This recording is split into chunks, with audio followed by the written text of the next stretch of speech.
Hi guys, welcome back to my channel. I hope you're having a great day so far and welcome to today's video, which is going to be my March faves and a couple of fails. Looking at these products here, March was a good month.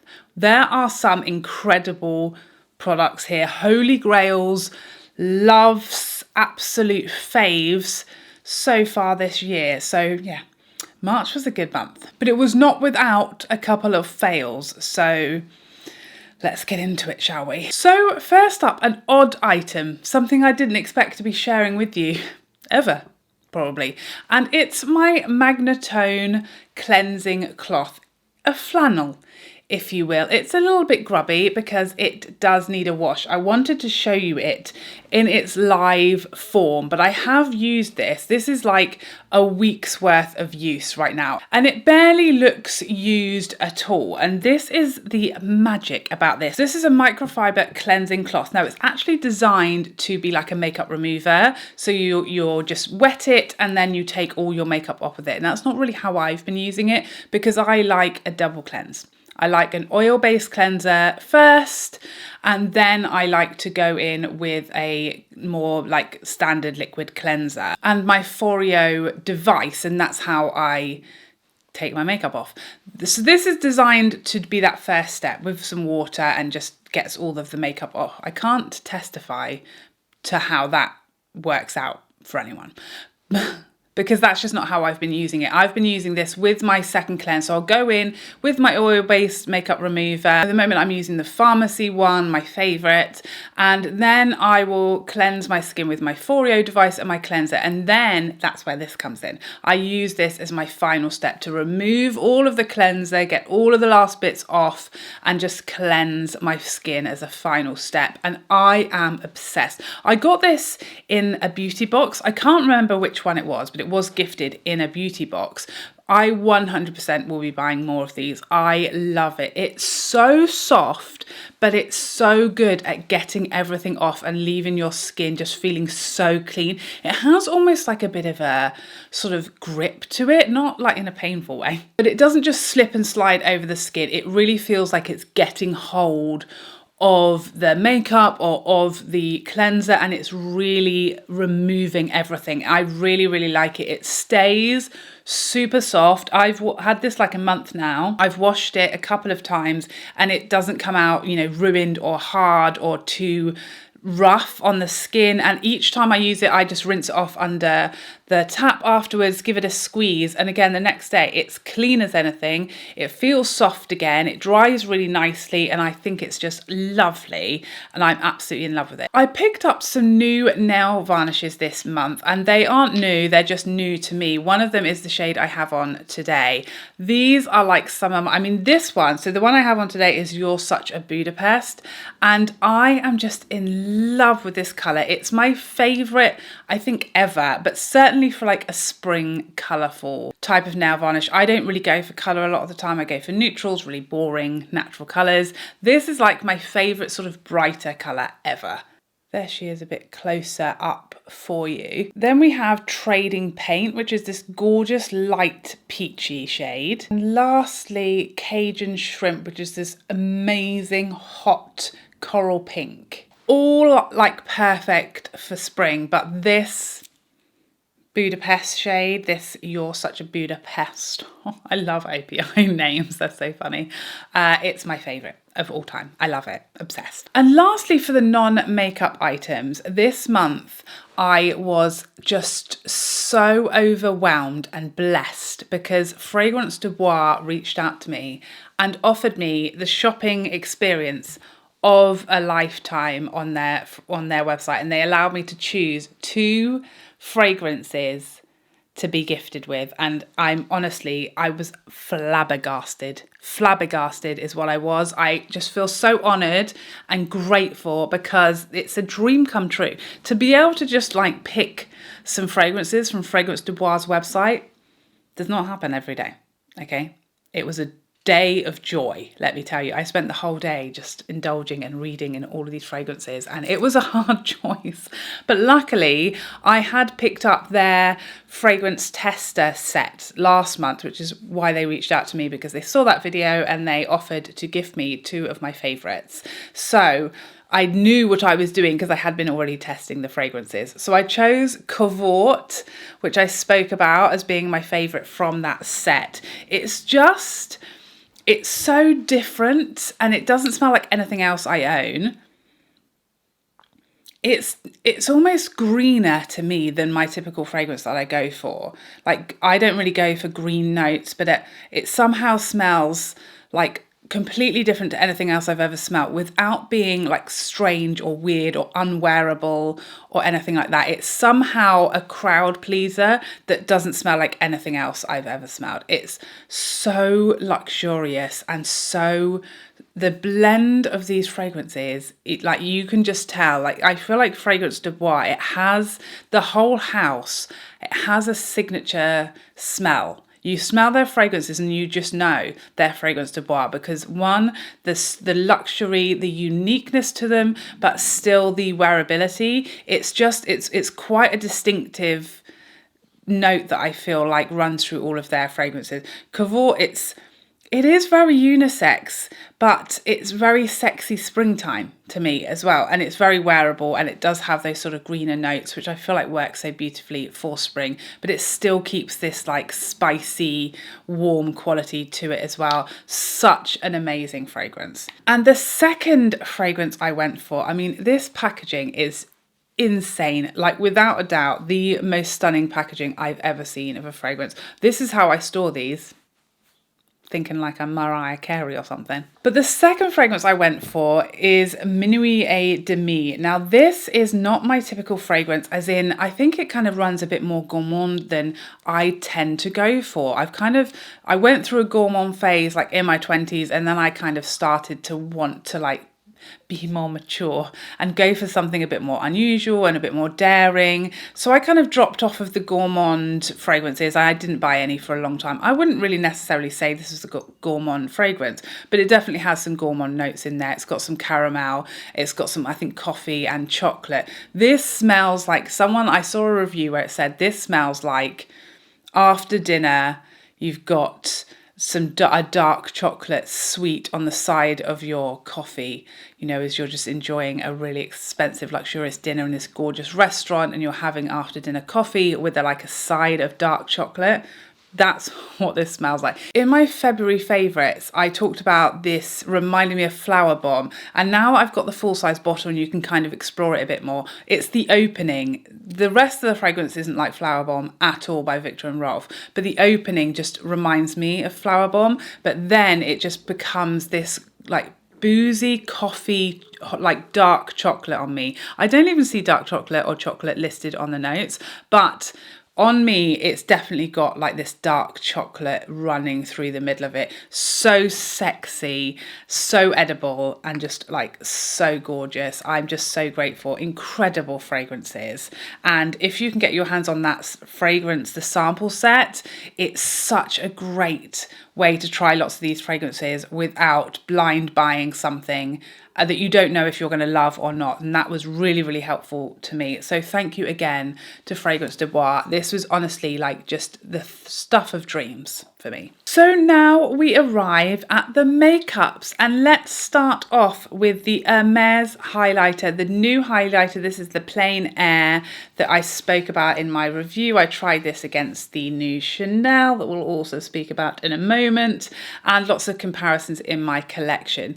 Let's talk about the Chanel now. I've given the game away. There's no more secrets here. Let's also talk about this Chanel Rev De Camellia, the flower highlight, as I like to call it, with that gorgeous embossing. These two together, lots of people want to know which is my favourite, and I think I've answered that question now. It's definitely the Chanel. I think the Chanel it's the highlight I have on today. I think it's more flexible, more versatile. I built it up a lot today and I have a very glowy look about me. But you can also use this so subtly and so softly that it's just luminosity. There's like no colour, no base, it's just glow, and you can use it so beautifully and subtly. I'd say the Hermes is more so, you know, it's a kind of moderate highlight. It's not super natural luminosity, but it's also by no means like a metallic over the top highlighter either. It's somewhere in the middle, but it kind of does the thing that it does. And I think if you build this one up a little too much,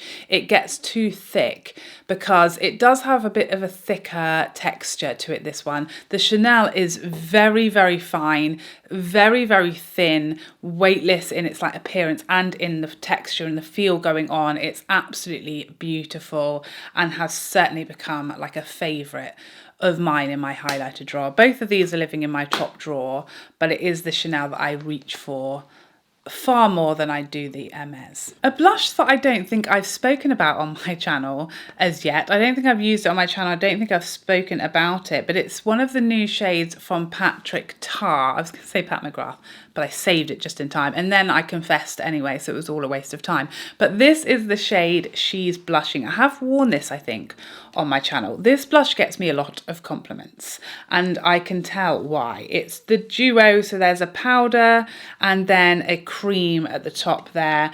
I have a few of these. When they first came out, I bought a few of these, but this is by far my favourite. It's just your perfect everyday blush that goes with anything. I love like the process of this. For me, a cream hater, it actually helps me enjoy creams, because the way that it's suggested to use these and the way that Patrick designed these, where you apply the powder first and then you just tap a little bit of the cream over the top to give you the dewy, glowy cheeks. Because you've laid that powder down first,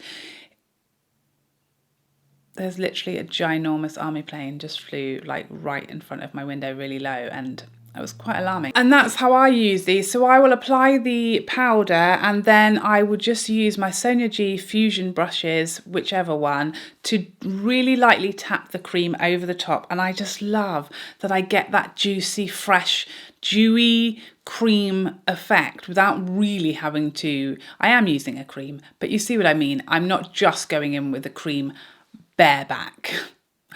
I've laid down the powder first, and I don't have to do, I'm not trying to get colour, I'm just almost trying to melt the powder and give me that dewy look. And I really like this. I think it's a beautiful, gorgeous colour, and I get lots of compliments with it because it just has the most gorgeous, juicy effect. Another blush I picked up that is not new at all, but it's new to me this month, and this is from Hourglass, and it's Euphoric Fusion. This is a really random purchase for me because this has been out for ages and I've never had any interest in it.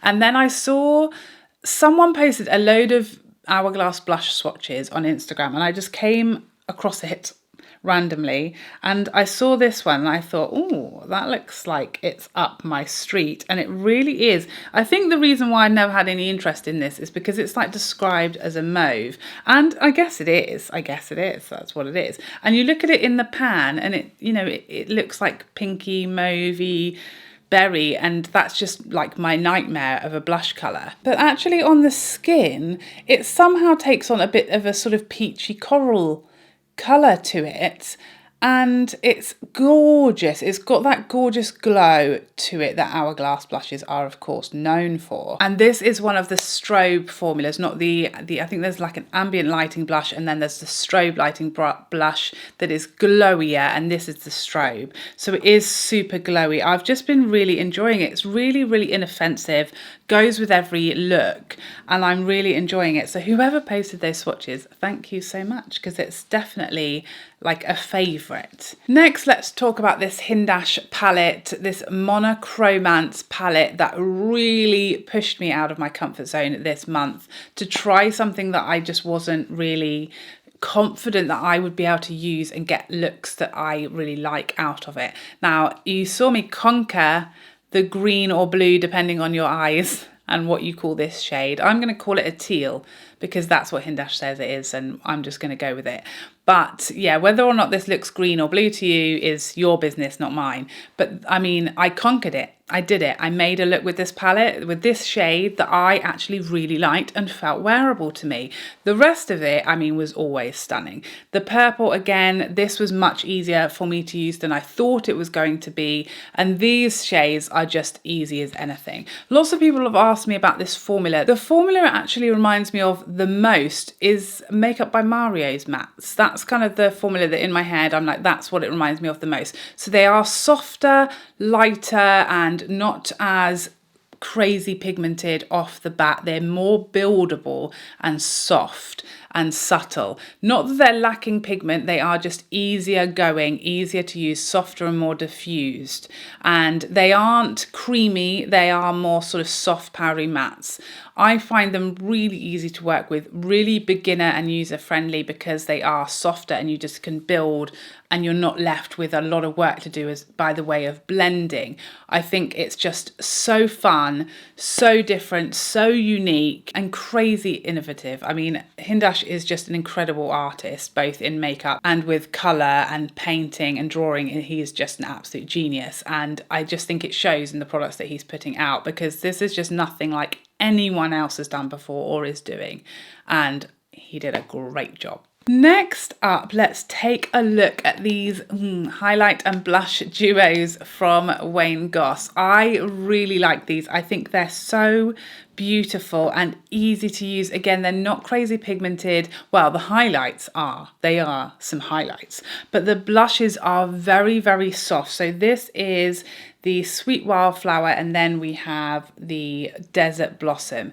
These are both very easygoing, very nice and light and buildable, so you can kind of do as much or as little as you want. Very easy formula to work with. Let's do some swatches. So this is Sweet Wildflower. I mean, you can see it's just so soft, but you really can build it up. And this one for me is my favorite blush, but unfortunately for me, my favourite highlighter is in the other duo. So this is Desert Blossom, and this has my favourite highlighter, but I do prefer the blush in the other palette. So that is, again, continues to be a bit of a challenge for me, because I think typically with the other shades, the original shades, that was my problem. I kind of wanted to swap the blush out of one with the highlight out of the other. So we have Sweet Wildflower at the top there, and then we have Desert Blossom. And this is the thing, because this highlighter is quite light and bright for my skin tone, but I do prefer this sort of peachier blush to the pinker blush. But then this highlight, I mean, you can see there, it's just melting into my skin tone. So I do wish I could like swap. I mean, I probably could depan them if I wanted, but you see what I mean. I wish I could kind of swap the blushes around, but I mean, they're both beautiful duos, and I think they are. Let me have a little think about it. No, they are. They're my favourite product I've ever tried from Wayne Goss's brand. I have nothing negative to say other than the packaging is really tricky to open. Like, it's really quite hard, and I broke a nail, you know? Who's going to pay for that breakage? Well, me, because it takes me months to grow it back. But they are tricky to open. I wish they were a little easier to open, but I do like the packaging otherwise. I think it's nice and chic, nice big mirror, nice and easy to hold. But yeah, the products inside are lovely, very smooth and flattering on the skin, and very, very beautiful. Next up, something different from By Terry, and this is their CC powder in the colour Sunny Flash. I was very, very pessimistic about this powder. I wasn't even going to buy it initially, but my curiosity and my desire to share my thoughts with you guys won me over, and I picked it up, and I was so pleasantly surprised. Let me just, I mean, even the swatch on my hand, I look at this and I'm like, what's that? It's not going to bronze me. It's very, very light, very, very glowy. And it also, the swatch looks so warm. I was talking to my friend on Instagram about this after she picked it up on my recommendation. And she said, you know, when you swatch it, it's like, that is orange, bright orange shimmer that's like barely deeper than my skin tone, and you think, oh dear, this is not going to go well. It almost looks a bit like a blush when you swatch it, you know. And I don't think many people would look at that and think that's a perfect bronzer. But something quite magical happens when you use this as a bronzer, and it's just very natural, glowy, luminous, healthy bit of warmth to the skin. It's not bronzing me up like I'm bronzed up today, but it's a hint of natural warmth to the skin, and it's so pretty and beautiful. And it really does have like quite a lot of blurring something about it. Like it's really kind on skin texture. It really does offer a nice blurring, smoothing effect on the skin. It's very, very flattering, very, very pretty, and definitely one for spring. Like even on bare skin, just to warm up the skin, it's very, very pretty and beautiful, and was a surprise win for me because I really did not have high hopes. Next up, it's the Heather Austin by Adept Cosmetics palette. Oh, look at that packaging. I mean, so Heather very kindly sent this across to me. Heather and Adept sent this across to me. So this was gifted, and she sent it to me just before it was announced. And so I was sending her just like my thoughts. And my first thought was this packaging, just the colour is gorgeous. I've never seen packaging like this. It's almost like a sort of like mauve, but quite an intense, like a purpley mauve. It's gorgeous. Gorgeous. That was my first thought. It feels lovely, this leather with the leather for Heather. Hello, another freebie thrown in. The embossing, I love that, how that's like punched in there. I love all the little touches like Heather's name on the mirror there, try not to blind you. But the palette itself, which is what we're all here to hear about after all, is so gorgeous. This is obviously my first experience of Adept Shadows, and I was not disappointed. I haven't tried them before because they're not available here in the UK, and their shipping from their website is pretty, like most indie brands, shipping from the US is so expensive because obviously they can't foot the bill. Very small indie brands, very, very hard for them to do international shipping. So, you know, we have to pay the full cost of that, and it's a lot. But oh my goodness, it's so beautiful. This, I mean, you can see which are my favorite shades because they're the ones that I have just like really messed up. But I mean, these shimmers are outstanding. I'm trying to think which shade it was that okay, so it's this one, which I think is Hey Y'all.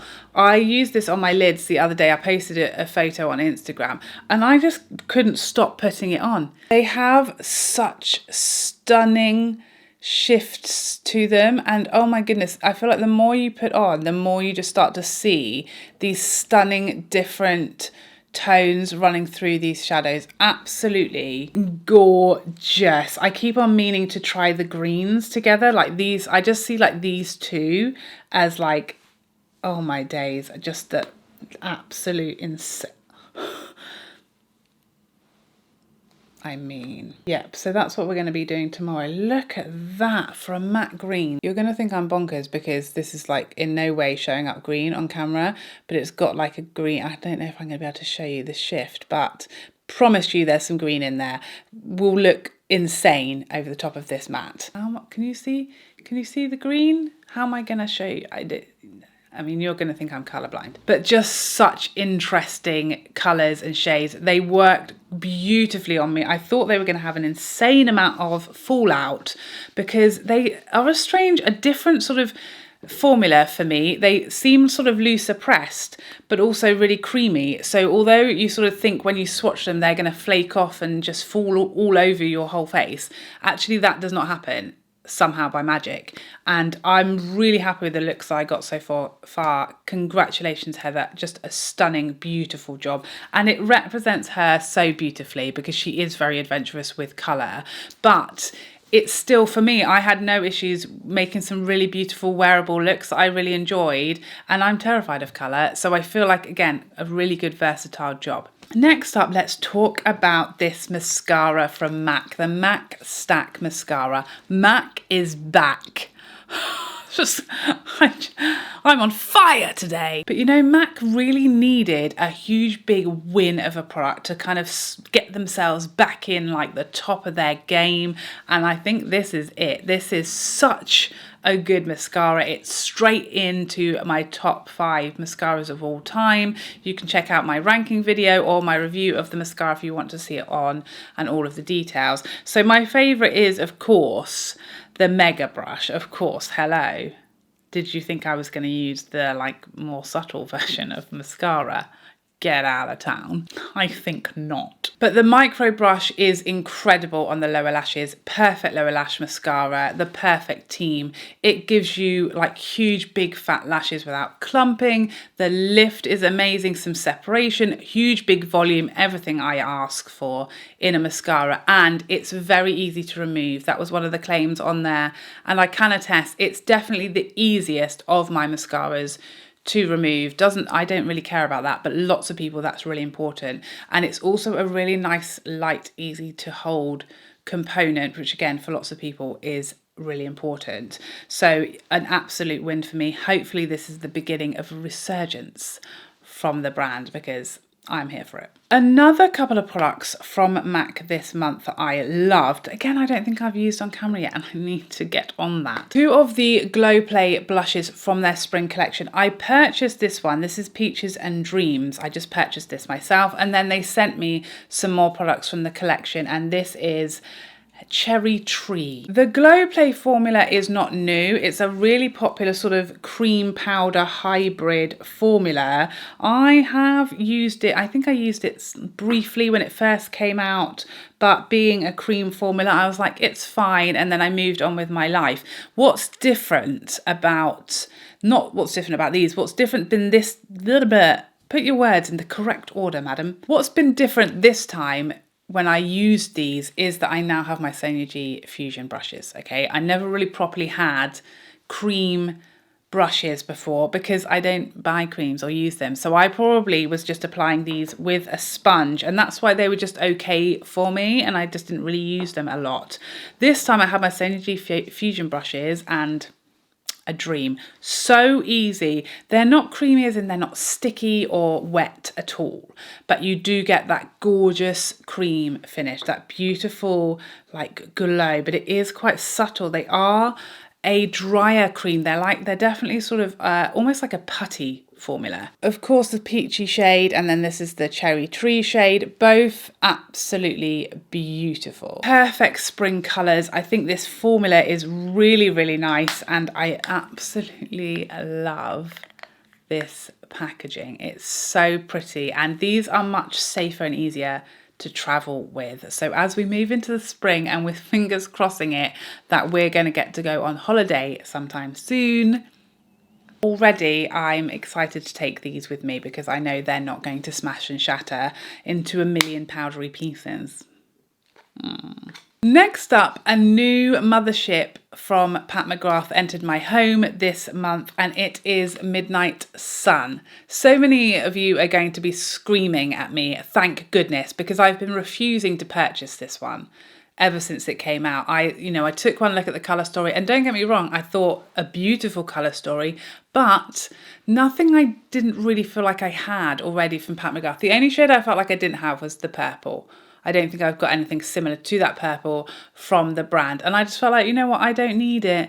I don't need it. And then you guys were just badgering me and telling me, Charlotte, that is like my favourite mothership of all. You need that one. That is the best one. That's my favourite. I think you'll love it. And then the big sale happened. The Pat McGrath 30% off sale happened, and I also had one eye on the fact that I'm going to be doing a Pat McGrath ranking video soon, and I thought I need more palettes in order to do a more comprehensive job. So all of those things combined to force me to pick this one up, and you guys were so right. You were so right. It's glorious with a capital G and an exclamation point at the end. I do love it. It is gorgeous. It's possibly going to take top spot. I'm not going to lie to you. It's right up there. It's a treat, a delight. I think I underestimated the mattes in here. They're so good. They're so wearable and easy that they work with anything. And also this special shade here is like my favourite special shade of all time. It's smoother and like finer milled than a lot of them, and it just is like very neutral, so you can like just whack it on top of any shimmer and it just goes from like 0 to 100, or like 50 to 100. It is Pat McGrath after all. So many options, so wearable, quite possibly gunning for top place, but I'll have to check out my ranking, my updated ranking for confirmation. Now a couple of lippy formulas. Now you all know the Dior Addict Hydrating Shine Lipsticks. You knew they were going to be in here. They are, I mean, I don't really want to say they're my favourite ever lipsticks because I think that's a really dramatic statement and I'm not sure I can back it up, but they are right up there. They're definitely top 5 of all time formulas, bar none. They're in the top 5. I commit to that. I love these bullets so much. They're so gorgeous. I wish they were included for free. Yes, I do. That's my favourite price. But the formula inside is everything I want and dream of when it comes to a lipstick. We've got pigment. We aren't lacking. We're not talking sheer here. I mean, the poems today. Hello. Gates and Keats and all other kinds of eats. Charlotte for Poet Laureate this year, I think. They have a stunning sort of medium opacity, but they're super buildable. The shine is delightful. They feel like heaven on the lips. So creamy and smooth, very, very flattering. The smell is just like heaven on a plate that I want to eat, but I try not to. But the colour range, the shade range of these lipsticks is like none other. I have a big soft spot in my heart for juicy, glossy, shiny lipsticks with a lot of colour. And I have a lot of them, a lot of different formulas. And brands love to make those formulas in pinks and reds only. Dior they've got everything. They've got pinks and reds, sure. They've got purples, they've got peaches, they've got oranges, they've got nudes. Not one, they've got multiple nudes. Browns, caramels, we've got lighter, sheer washes if that's what you're looking for. We've got corals. There's literally a colour for everyone, and that's so rare in this type of formula for some reason. I don't know why, but for some reason that's just how it's always hard for me to find a lot of colours I want to buy. Did I go back after my video review of these and buy like numerous other shades? Nosy Nellies. Mind your business. That is between me and Dior. But the answer is yes. Yes, I did. I think I purchased 4 more so far, and I'm not done. I could have probably bought 20 different shades of these because there's so many options and they look different to each other instead of all looking the same colour, which is another issue we normally have with these types of lipsticks. But they're amazing. Absolutely loving them. Don't really want to put anything else on my lips. And lastly, but not leastly, for the favourites this month, these Chanel Rouge Coco Blooms. You guys have been begging me, telling me I have to try these. A lot of the time when I try lipsticks like the Dior, the comment section is filled with, how do they compare to the Rouge Coco Bloom? Are they like the Cuckoo? That's what's happening. Which do you like more? And I always have to say, I don't know. I've never tried those. I don't own them. And then I watched a video of Erin. So Erin had done a video on the new Chanel like the new Chanel like balmy lipstick, L'Extrait formula, and she didn't like them. But she was explaining that these were her favourite Chanel lipstick formula and far better than the other ones that she was trying in that video. And that pushed me over the edge. I thought, I need to give the people what they want. I need to answer these questions. Is this better? Do I like them as much? So I'm wearing one of these today, the shade 130, and I also picked up 110 to try these out. Now these are fresh, like into the post box yesterday, so I'm still kind of on first impressions. But the first thing I thought when I put these on is they are very similar to the Dior. They feel very similar on the lips and they have a similar finish. But as I was just saying, I really struggled to pick the colours of these. So this is 110 and 130. 110 is the nude, 130 is this that I have on right now, which is this sort of bright orange coral shade. And honestly, there's like 20 shades of red. So the colour range is nowhere near as versatile or as good as the Dior. The Dior is also thicker and maybe feels a bit more substantial and hydrating, creamier on the lips, but they do have a similar texture to them and they do have a very similar finish. There are far less like shade options and variety in the Chanel than there is the Dior. Those are the differences, but I do really like these from Chanel as well. I think they're gorgeous. I love that you can see the colour through the clear end of the cap, which is really, really great. I'm still getting to know them, but so far I agree they are lovely, a very nice formula. And now we move on to the fails. Let's start off with the Suku Foundation, and this was just not good for me. The initial application was fine. I wasn't blown away. It was like, okay, we're going places. I like where this is going. We're having a nice time. Everything's going fine. It's looking luminous. It's kind of covering everything I wanted to. The shade's okay. Everything's fine. Literally went downhill so fast, I didn't even see it coming. This just wore worse than any foundation I remember using. And like I always tell you guys, I don't give foundations a hard time, okay? I live in England and it's been like March. It's something like 16 degrees here. It wasn't really raining or any humidity to speak of, or even particularly windy. I didn't go on a run, I didn't go to the gym. I just literally sat in my house editing on my laptop and it was almost gone from my face. 5 hours later, I don't even know what would have happened if I had like gone about my day and it had been warm and I'd been, you know, running errands all day. Who only knows what I would have looked like.